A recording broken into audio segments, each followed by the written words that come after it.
It's on Hulu. If you have Hulu, it's free, so definitely watch it, and it's full entirety. There are some commercials that pop up at funny moments, I will say that I thought was kind of funny. Oh, you don't have because you got to pay $3 extra now to get the non-commercial. I think it's like an extra, I don't even know how much it is, but I don't want to deal with it, so... Right. We already spend so much goddamn money on streaming services. I've heard that commercials show up. It's not showing up where a good commercial spot would be. Right. It's like right in the middle of fucking, Norman Bates about to stab someone. Then you get like a Colgate commercial. It's like, do you want to see the real world? I can't remember who said that line, but they're like, do you want to see the real world? I'll show you. And then right then it cuts to, at BK's, have it your way. Like... It was so fucking funny. I started cracking up. Just as the director intended. In a world of bad movies, two follically challenged men will stop at nothing to share their opinions of them. Their wives are tired of listening. But are you? This isn't the podcast you deserve, but it's the one you need. Prepare yourself for Bald Guys and Bad Movies. Welcome to Bald Guys and Bad Movies, episode 77. I am Troy. Here with my good buddy, Mike Stella. Mike Stella the fella. In the house. Speaking about a movie where people go on vacation, you're about to go on an excursion adventure, huh? Yeah, Cabo. I don't think I'll end up having all the same adventures as her, though. Yeah, are you gonna pack your eggplants and all that good shit? Yeah, there we go. Bananas. So, Mike, what are we reviewing this week? This week we are reviewing the Oscar-awarded Poor Things. This is Bella. Bella, this is Mr. McCandles. No, she's an experiment. Good evening. Her brain and her body are not quite synchronized. But she's progressing at an accelerated pace. I am Bella Baxter. I'm a flawed, experimenting person. I seek outings and adventures. Bella's so much to discover. You're the most beautiful woman I've ever seen. I am finding being alive fascinating. Bella. Why I keep it in my mouth if it is revolting? I must go punch that baby. We must experience everything, not just the good, but degradation. Shall we sing? Horror. Sadness. Bella! Then we can know the world. And when we know the world, the world is ours. I am Bella Baxter, and there is a world to enjoy, circumnavigate. It is the goal of all to progress, grow. A woman plotting her course to freedom. How delightful. The Oscar darling, Poor Things. How many Oscars did it win? Everyone was talking at the Oscars party, so I couldn't even hear half of them. I just know that she won for Best Actress over the chick from Killers of the Flower Moon, which I think she well deserved it. Oh, yeah, absolutely. Everyone was like, I wanted her to be nominated. I was just happy it wasn't like another one. Like, I kind of felt like last year, while I did like Everything Everywhere All at Once, it won way more awards than it should have. I was happy for them, happy for Jamie Lee Curtis, happy for Ki-Hee Kwan and all that shit. I wouldn't have picked Jamie Lee over the Banshees of Inisherin sister. Hell no. Hell no. Gave an amazing... It was bullshit. Yeah. It was literally just like, well, she hasn't won it for all these years. She's nominated. Let's give it to her, sort of thing. It didn't feel like she should have won. But this year they didn't do that. They didn't give it to her, to that other chick, just because they felt like, oh, she's Native American. You know what I mean? Right. Believe me, if I felt she had deserved it, I would have thought she should have gotten it. It won 4 Oscars. So that's great. That's great. Emma Stone, for sure. I know that. Poor Things is a 2023 film directed by Yorgos Lanthimos and written by Tony McNamara. Something I didn't know until I started researching for this episode, based on a 1992 novel by Alistair Gray. The film stars Emma Stone, Mark Ruffalo, Willem Dafoe, Rami Youssef, Christopher Abbott, and Jared Carmichael. It focuses on Bella Baxter, a woman in Victorian London who is brought back to life via brain transplant and embarks on an odyssey of self-discovery. Now, apparently in the book, before we get into whether we like it or not, the book was, from what I gather, slightly different in that it was told from two perspectives. So it was her, what was the guy she wound up with at the end? The doctor's assistant. Rami Youssef, that guy? Everything that happened in this movie, from his narrative perspective, he wrote as it happened. And then there was Bella Baxter, the real one, saying, this is bullshit. None of this happened. Oh, interesting. That's funny. I'd be intrigued to see how that's handled in the novel. But anyway, that's the summary. What do you think of Poor Things, Mike? Absolutely highly recommend. Very interesting. Very different. Yeah, if you fell asleep during this, you need to go to the fucking doctor, dude. Well, I fell asleep at the very end just because it was like 1 a.m. and I was super tired. And I'd already folded all the laundry, so yeah. So definitely was. Wait, were you folding laundry throughout this?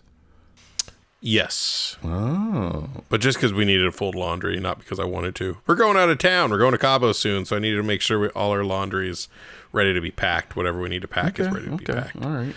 A false laundry meter. Well, you know, the laundry meter is more a judge of how tired I was watching it. So not actually a way to judge the movie. Well, you know, there's a lot of weight to the laundry meter and people on the edge of their seats. There is a lot of weight to the laundry meter, actually. The laundry meter is what can let you know whether or not my review of it is valid or not. Yeah, this is why this is throwing me.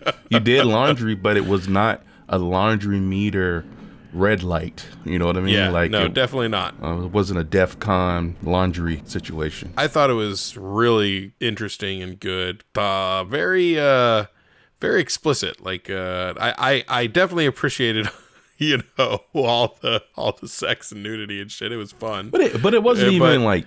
But it wasn't like titillating sex. It was very like. It was like story driven. It like drove the story forward. Yeah, it wasn't exploitive. It was completely cooked into. If anything, it kind of like satire sex. Yeah. But yeah, I completely recommend. Would you say this is a feminist movie? Would you classify that? Because I mean, I would say that it is, but also it's not like beating it over your head. Like the subtext is definitely there. I feel like it's hard to say really, because I think some people might say it's a feminist movie, but other people might be like, oh, it's just, you know, all it does is show her naked the whole time and stuff. Like those fucking morons. Are people saying that?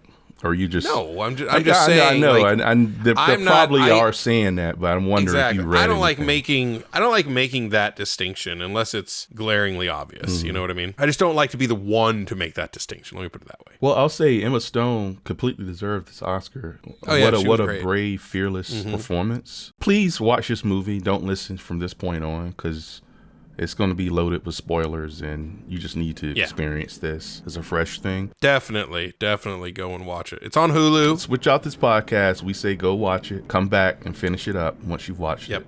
At this point, I think I saw this like 2 weeks ago, so your memory will probably likely be better than mine. So forgive me if I'm like, no, what the fuck? What was that part again, Mike? But it's not a movie you can just forget. That is one thing. No, it's not. It's very interesting. You know, it had a City of Lost Children sort of vibe to it, with just how surreal it was and just fucking insane. Like the towns they walk around, everything's like a surrealist painting in this movie. Yeah, I was about to say it's like the film takes place in a surrealist painting. And also, I noticed, if I recall correctly, the music kind of mirrored her development. It reminded me of a toddler, like, banging unrhythmically on, like, a little keyboard, like, ding, ding.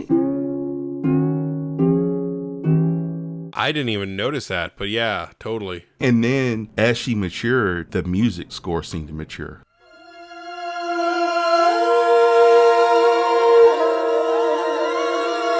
Which I thought was a very nice touch.